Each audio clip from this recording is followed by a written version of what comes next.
شاہ ولی اللہ رحمۃ اللہ علیہ کو عوامی سطح پہ ایسی پذیرائی نہیں ملی۔ لوگ جانتے ہی نہیں تھے کہ یہ نابغہ روزگار ہے کیا۔ چنانچہ وہ دہلی سے تباہیوں کی حالت میں پھلت تشریف لے گئے، وہاں پھر آرام سے رہے، پھر وہ دلی آئے، پھر وہ آتے جاتے رہے۔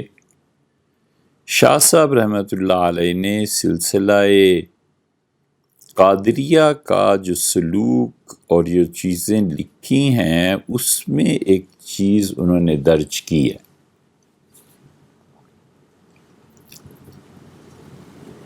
سلسلہ قادریہ کے مشائخ پاسن فاس کو طے کراتے ہیں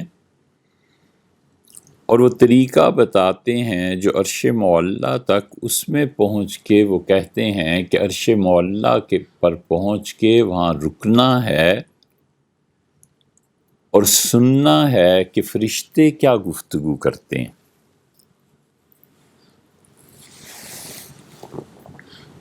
یہ بڑی عجیب اور دلچسپ بات۔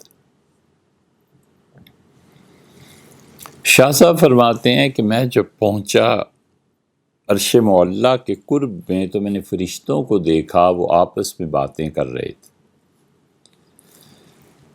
شاہ صاحب رحمۃ اللہ علیہ کی ایک اعتبار سے سب سے بڑی اور آخری کتاب یہ حجت اللہ البالغہ ہے، اور حجت اللہ کو جو نسخہ شاہ صاحب نے پڑھا اور پڑھایا ہے اس میں جو ملائے اعلیٰ کی بحث ہے، شاہ صاحب کو بڑا تعلق ہے ملائے اعلیٰ سے اور عالم ارواح سے۔ فرماتے ہیں میں نہیں سمجھ پایا کہ فرشتے کون سی زبان بول رہے ہیں، کیا کہہ رہے ہیں، کچھ سمجھ نہیں آیا۔ پھر اسی ذکر قادریہ سلسلے کے اس کے دوران ایک مرتبہ جب عرش معلیٰ تک رسائی ہوئی تو میں نے دیکھا فرشتے آپس میں باتیں کر رہے ہیں، اور اب فرشتوں کی باتیں میری سمجھ میں آنے لگی تھی۔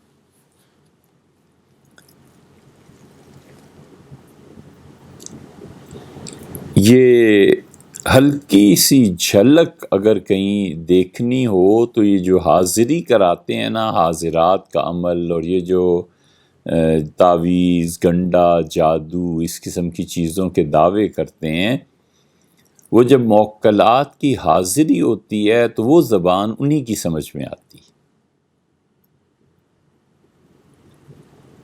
لیکن اس کا اور اس کا کوئی تعلق نہیں، یہ اللہ کے فضل سے بہت بڑی چیز ہے، اور خاص طور پہ سندھ کے سلسلہ قادریہ راشدیہ کے مشائخ اس کے ماہر تھے۔ تو شاہ صاحب رحمۃ اللہ علیہ بات کہیں سے کہیں چلی جاتی ہے، پھر اسے قابو میں لاتے ہیں۔ شاہ صاحب رحمۃ اللہ نے فرمایا میں نے فرشتوں کو سنا تو وہ آپس میں بات کر رہے تھے کہ یہ جو ہندوستان کے مسلمانوں پر تباہی آئی ہے، اس سے بچنے کا اور اس امت کو زوال سے نکالنے کا بھی کوئی طریقہ ہے۔ یہ الفاظ حضرت کے نہیں ہیں، الفاظ ہمارے ہیں، اور حضرت رحمۃ اللہ جو کچھ لکھا اس کا مفہوم یہ ہے۔ یہ ملائے اعلیٰ میں گفتگو ہوتی ہے، قرآن میں بھی آیا ہے، حتیٰ کہ اللہ تعالیٰ نے حضور صلی اللہ علیہ وسلم سے معراج میں پوچھا کہ ملائے اعلیٰ میں کیا گفتگو ہو رہی ہے، وہ اتنی بڑی چیز۔ اور سورہ صاد میں آیا ہے کہ آپ یہ فرمائیں، بتائیں کہ ما کان لی من علم بالملأ الاعلیٰ، کہ ملائے اعلیٰ میں جو گفتگو ہو رہی ہے مجھے اس کا علم نہیں ہے۔ یہ آیت حضور صلی اللہ علیہ وسلم نے بتائی، پڑھی، اور پھر اس کے بعد کا قصہ فرمایا سنو، یہ ہوا میرے ساتھ کہ اللہ تعالیٰ نے اپنا دست مبارک میرے سینے پہ رکھا، اور فوجدت بردہ فی ظہری، اور اس کی ٹھنڈک میں نے اپنی کمر میں محسوس کی۔ پھر مجھ سے پوچھا کہ اب پتہ چلا؟ میں نے کہا جی اب پتہ چلا۔ وہ پوری طویل حدیث ہے، اس کو کئی بار اس پہ مستقل ایک بیان بھی کہیں ریکارڈ ہوا ہے۔ یہ اتنی بڑی چیز ہے ملائے اعلیٰ۔ اللہ تعالیٰ نے فرمایا ہے کہ ہمارا حکم جب وہاں پہنچتا ہے تو کپ کپی تھر تھراہٹ طاری ہو جاتی ہے فرشتوں پہ، اور وہ ایک دوسرے سے پوچھتے ہیں کہ ماذا قال ربکم، تمہارے پروردگار کا کیا حکم آیا ہے، اور پھر اس گھبراہٹ میں وہ خود ہی اپنے میں اتنے ڈوب جاتے ہیں کہ قال الحق، کہتے ہیں سچ ہے جو کچھ بھی کہا اس نے، وہو العلی الکبیر، اللہ کی ذات بڑی عالی شان، اللہ کی ذات بہت بلند مرتبے والی ہے، جو کچھ کہا ہے سو حق کہا ہے، اور حقیقت بھی یہی ہے۔ ہم بھی اسی کی گواہی دیتے ہیں کہ حق وہ ہے جو اللہ نے کہا ہے، سچ وہ ہے جو اللہ نے کہا ہے۔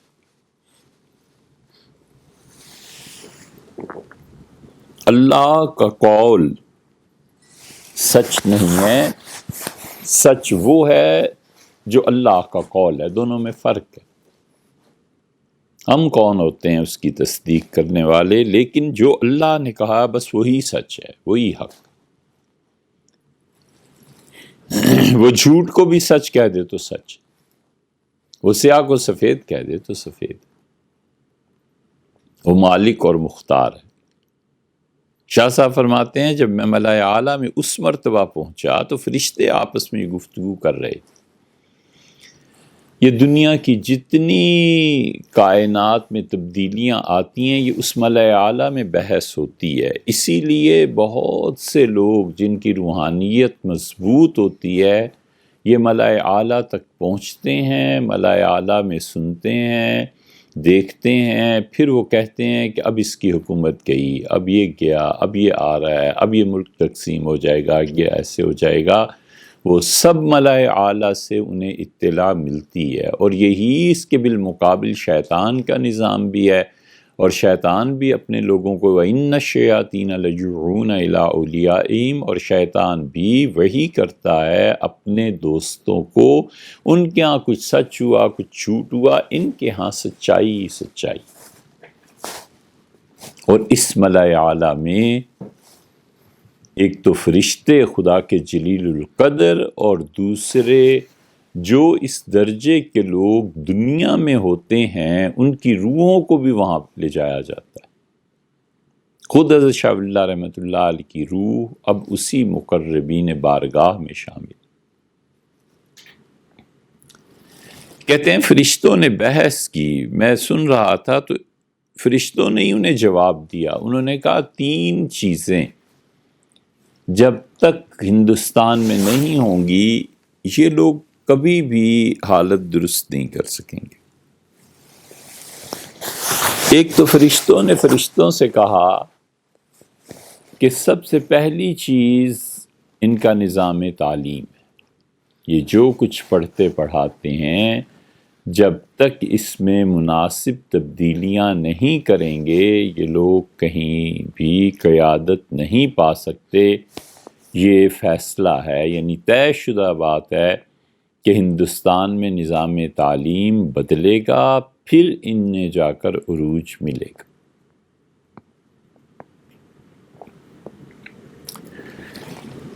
پھر انہوں نے کہا دوسری بات یہ ہے کہ ان کے پاس آلات حرب اتنے ہونے چاہیے،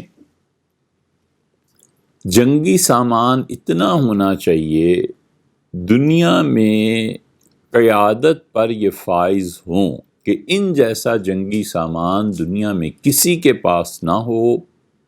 یہ دوسرا جز ہے، اگر یہ اسلحے میں محتاج رہیں گے اور ممالک کے تو ان کی ترقی نہیں ہو سکتی۔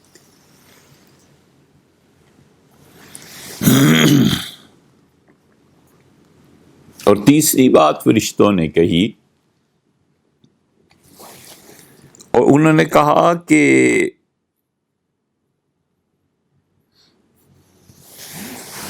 ان کی اقتصادیات، ان کی اکانومی